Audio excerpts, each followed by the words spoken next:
బెంగాల్ రాష్ట్రంలో మమతా బెనర్జీ ముఖ్యమంత్రి అయినప్పటి నుంచి హిందూ సమాజానికి రక్షణ లేకుండా పోయింది.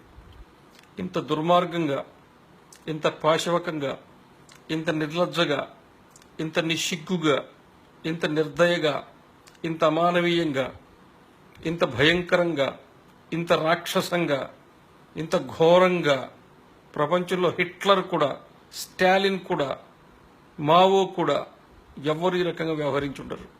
ఈ పాపాత్మురాలు, ఈ దురాత్మురాలు, ఈ తాటకి, ఈ శూర్పణఖ, ఈ రాక్షసి మొత్తం సమాజాన్ని, హిందూ సమాజాన్ని బంగ్లాదేశ్ నుంచి ఎవరైతే దురాక్రమణ చేసి బెంగాల్కు వచ్చి ఉన్నారో వాళ్ళ చేతుల్లో పెట్టి గొంతులు కొయ్యిస్తున్నది, మానభంగాలు చేయిస్తున్నది పాపాత్మురాలు.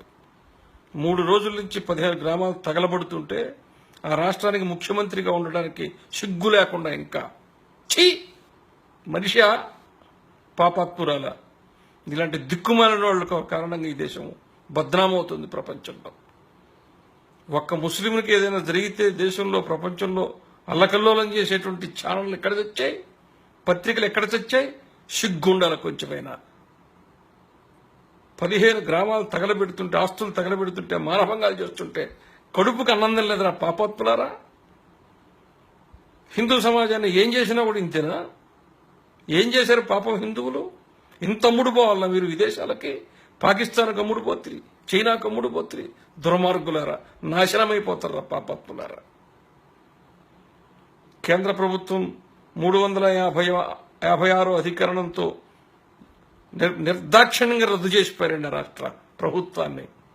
1 రోజు, 2 రోజులు, 1 సంఘటన, 2 సంఘటనలు. మమతా బెనర్జీ ముఖ్యమంత్రి అయిన రోజు నుంచి హిందూ సమాజానికి శాపం. ముందు కమ్యూనిస్టులు పుణ్యం కట్టుకున్నారు. కమ్యూనిస్టులు చేసిన పని ఏమిటంటే హిందువులకు మేము హిందువులము అనేటువంటి ఆ గుర్తు లేకుండా చేసేసారు, జ్ఞాపకం లేకుండా చేసేసారు. మేము హిందువులు అనే భావన లేదు. అటుపక్కన ముస్లింలకి బంగ్లాదేశ్కి ఇతర దేశాల నుంచి వచ్చేటువంటి ఆర్థిక సహకారం అదంతా తీసుకొచ్చి ఇక్కడ మిలిటెన్సీని పెంచి పోషించడం, ఆ రకంగా వాళ్ళని రెచ్చగొడితిరి. వీళ్ళనే హిందుత్వం అనేటువంటి భావన లేకుండా చేస్తుంది.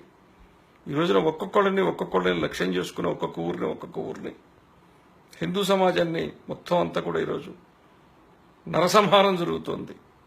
హిట్లర్ యూదుల పట్ల ఎలా వ్యవహరించాడో, లేకపోతే బోస్నియాలో ఏం జరిగిందో, కాంబోడియాలో ఏం జరిగిందో, సిరియాలో, లెబనాన్లో ఏం జరుగుతుందో, ఈరోజు బెంగాల్లో అదే జరుగుతుంది. అంతకంటే ఏం జరుగుతుంది? బెంగాల్లో ఏం జరుగుతుంది, సిరియాలో ఏం జరుగుతుందో బెంగాల్లో అదే జరుగుతుంది. జర్మనీలో యూదులతో ఏం చేశారో ఈరోజు హిందువులకు అదే జరుగుతుంది బెంగాల్లో. సుప్రీంకోర్టు అయినా కొద్దిగా ఆలోచించండి. మీరైనా స్వయంగా దేశ హోంమంత్రి ఫోన్ చేస్తే సమాధానం చెప్పట్లేదు ముఖ్యమంత్రి. నరేంద్ర మోడీ ఎప్పుడో 2002 గురించి ఈ రోజు మాట్లాడతారు. ఇప్పుడు అక్కడ హిందువులను చంపేస్తున్నారు, రక్షణ లేదు, ఒక్కడ మాట్లాడేవాడు లేడు. సోషల్ మీడియాలో కూడా ఫేస్బుక్ కావచ్చు, మిగతాన్ని ఉపయోగించండి. అందరూ ఇదే విషయాన్ని చర్చించండి. ప్రభుత్వాల మీద, పార్టీల మీద ఒత్తిడి తీసుకురండి. దిక్కుమాల సెక్యులరిస్ట్ పార్టీల మొహం మీద చెప్పుతో కొట్టండి, మొహం మీద ఉయ్యండి.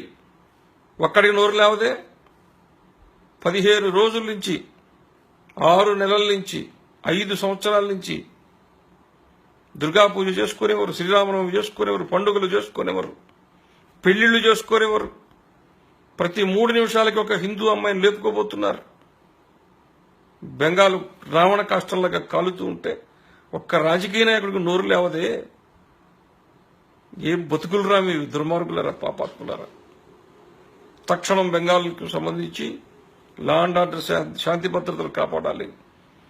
కేంద్ర ప్రభుత్వం నిర్ణయం తీసుకుంటుందా సరే, లేదా కనీసం సర్వోచ్చ న్యాయస్థానం, సుప్రీంకోర్టుని ఒక నిర్ణయం తీసుకుని అక్కడ హిందూ సమాజాన్ని కాపాడాలని చెప్పి మనం అందరం కూడా కోరాలి.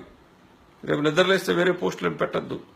బెంగాల్కి సంబంధించిన విషయం మీద అందరూ స్పందించండి. లక్షలాది మంది, కోట్లాది మంది బెంగాల్కి సంబంధించి మమతా బెనర్జీ మొహాన ఉమ్మాలందరూ చెప్పు తీసుకొని కొట్టాలా. ఒక్కసారి 2 సార్లు 3 సార్లు. ఇంత దాష్టికమా? గోరీ మహమ్మద్, గజనీ మహమ్మద్, ఔరంగజేబు కూడా ఇట్లాంటి పరిస్థితి ఉండదు. ఇంత దుర్మార్గపు మనస్తత్వం, శాడిస్ట్ మనస్తత్వం. ఒక క్షణం కూడా భరించొద్దు ఇటువంటి పాపాత్పురాలని. మొత్తం అందరూ తిరగబడాల్సిందే. సోషల్ మీడియాలో భావాలు వ్యక్తం చేయండి, ఉద్యమాన్ని నిర్మాణం చేయండి, ఖండించండి, మీ ఆవేదనని, ఆవేశాన్ని, ఆక్రోశాన్ని కక్కండి. అప్పటికైనా బుద్ధి వస్తుంది. ఈ చెప్పన్నారు దిక్కుమాలిన ఛానళ్ళు ఎక్కడ చూస్తున్నాయి? దీపావళి పండుగ చూసుకోవాలా వద్దా? హోలీ చూసుకోవాలా వద్దా? నిమజ్జనం ఎక్కడ చేయాలా? దిక్కుమాల కార్యక్రమాలను పెట్టి హిందూ మనోభావాలు దెబ్బతీసే కార్యక్రమాలు పెడతారే. హిందువులు ఊచ కోత కూస్తుంటే ఒక్క టీవీ ఛానల్ కార్యక్రమం రాదే. మరి ఇంత దిగజారల్లా, ఇంత మూడుపోవాలా, ఇంత వ్యక్తిత్వహీనుడిగా బతకాల దుర్మార్గులారా? 2019లో సమాధానం చెప్తాం. 2019లో ఖచ్చితంగా సమాధానం చెప్తాం. అందరూ ఖచ్చితంగా బెంగాల్ విషయంలో స్పందించండి. నేను ఇంత అర్ధరాత్రి ఎందుకు స్పందిస్తున్నానంటే నిద్ర పట్టడంలా, దీని గురించి ఎవరు స్పందించడంలా. అందరూ లేవండి. రేపు ఉదయం నుంచి మొత్తం బెంగాల్కు సంబంధించిన విషయం స్పందించండి. సోషల్ మీడియాలో లక్షల మంది, కోట్ల మంది స్పందించాలి. నేను మరలా కూడా అందరినీ గీరుతాను. మళ్ళా ఫేస్బుక్లోకి వస్తాను. ఖచ్చితంగా హిందూ సమాజాన్ని కాపాడుకోవాల్సిందే.